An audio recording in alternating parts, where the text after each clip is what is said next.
Welcome to your weekly program, BelAhdan, the show that brings the other side of Arab Americans to your living room.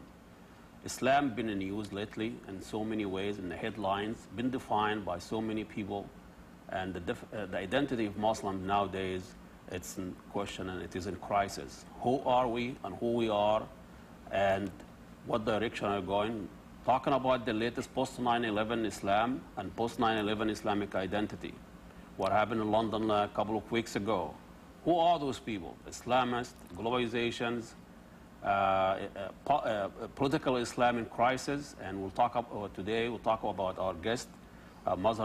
He's a cultural critic here and study here in the University of Minnesota, and he is a regular guest with us, and he our guru there, our expert on Arab and Muslim affairs, and we always have him when we are in trouble.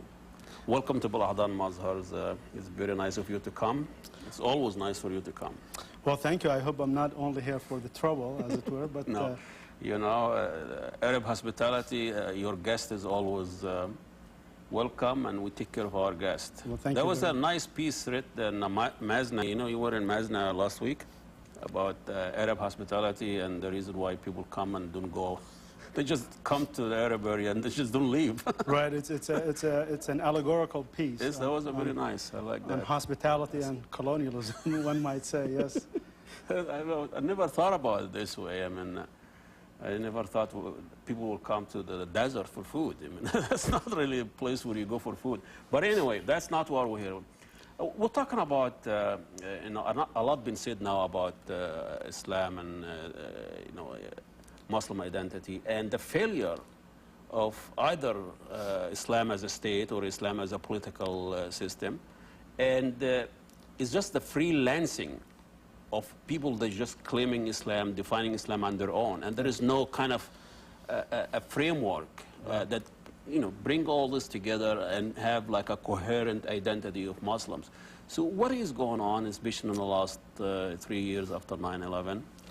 Well, I mean, I would say one has to go a little bit further back, and one has to talk about what you and I and others have been termed as political Islam, which is a really recent phenomenon, one might say, after the 50s and 60s.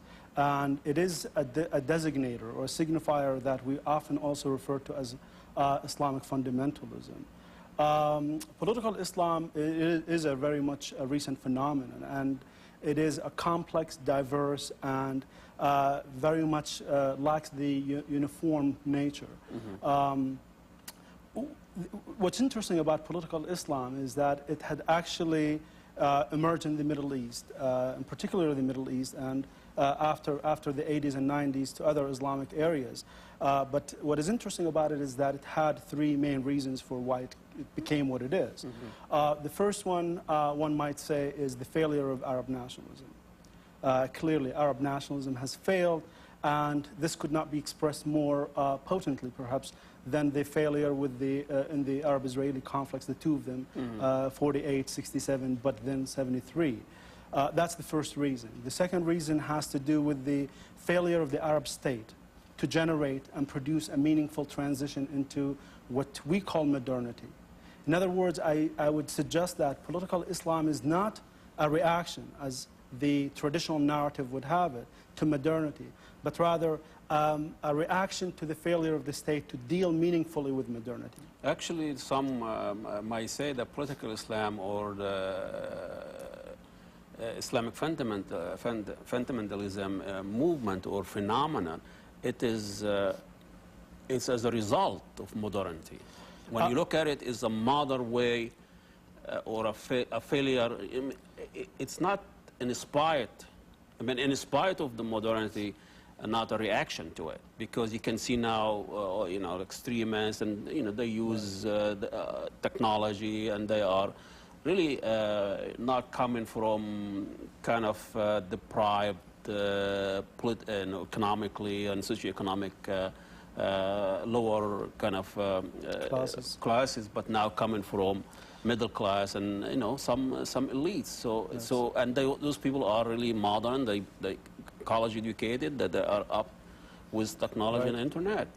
Right, which flies perhaps against the traditional conventional sort of attitude that that political Islam, or what's so-called Islamic fundamentalism, is the result of a trauma, culture trauma we call modernity. Mm-hmm. That couldn't be further from the truth. I mean, the Islamic phenomenon has nothing to do with modernity per se as we understand it, which actually leads me to my third reason as to why political Islam has developed. And this is a reason that has not been, to my knowledge, has not been addressed or conceived adequately.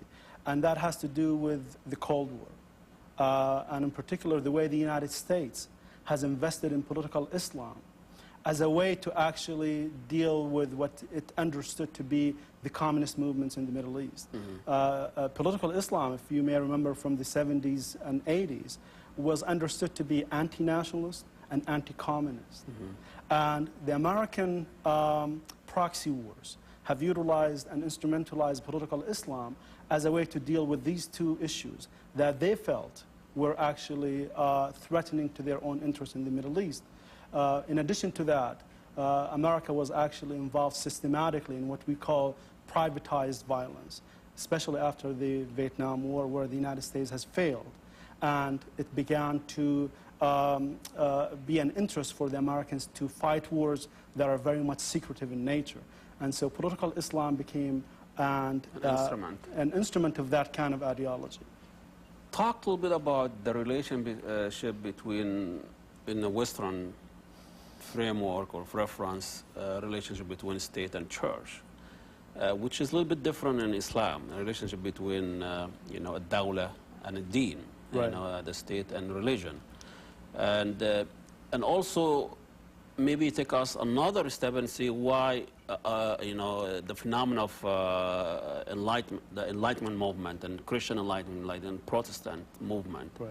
And why we're not seeing that, you know, phenomena in Islam, that why we don't have an Enlightenment in Islam and the Renaissance and, you know, the same way that Christianity went through. I mean, I think if I may start with the second part, okay. Perhaps as a way to get into the first part, I think it's misleading to suggest that Islam has not experienced reformation, which is the essence of the argument that Islam is what one calls ahistorical. If you go to Islam in the 7th century, it's not much different than what it is now. That is actually lacking in insight, because Islam has gone through multiple phases. Mm-hmm. And political Islam has absolutely nothing to do with whether the Enlightenment was actually a cultural process or not. One might be served by remembering that actually Christian Reformation did not take Europe and Christianity forward. It actually brought Europe back in the sense that Catholicism went back to the Old Testament, and culturally speaking, the Europeans went back to the Greeks. So in other words, it's really not a forward concept, it's a return concept. But you have the Protestant that they left all that and moved forward and separated the church and the state and defined the political system as we know it now. Right.